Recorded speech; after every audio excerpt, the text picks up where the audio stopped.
আকাশে গুম গুম করে গজরাচ্ছে মেঘ। বাতাসের বেগ ক্রমেই প্রবল হচ্ছে। রেভারেন্ড চার্লস আয়ার এসে পৌঁছবার পর শুরু হলো শবযাত্রা। অমনি সঙ্গে সঙ্গে শুরু হলো প্রবল ঝড় আর বৃষ্টি। কিন্তু মিছিল ছত্রভঙ্গ হলো না। একজনও কেউ বৃষ্টির ভয়ে শবানুগমন বন্ধ করল না। নিঃশব্দে নতমস্তকে সবাই চলল গোল দিঘির দিকে।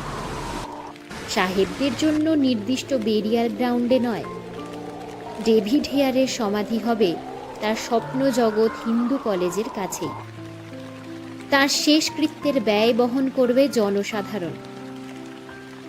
গঙ্গানারায়ণের মনে পড়ছে অনেক কথা, বিশেষত গতকালের কথা। হেয়ার সাহেব বলেছিলেন বৃষ্টি নামলে কলেরার প্রকোপ কমবে। উনি নিজে এবছরের কলেরার শেষ শিকার হয়ে বৃষ্টি নামিয়ে দিয়ে গেলেন। রাস্তায় জল জমে গেছে।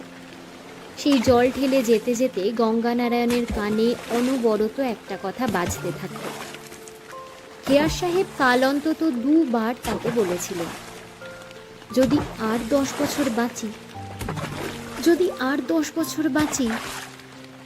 উনি বাঁচতে চেয়েছিলেন, বলেছিলেন জীবনটা কি সুন্দর, আরো অনেক কাজ করতে চেয়েছিলেন।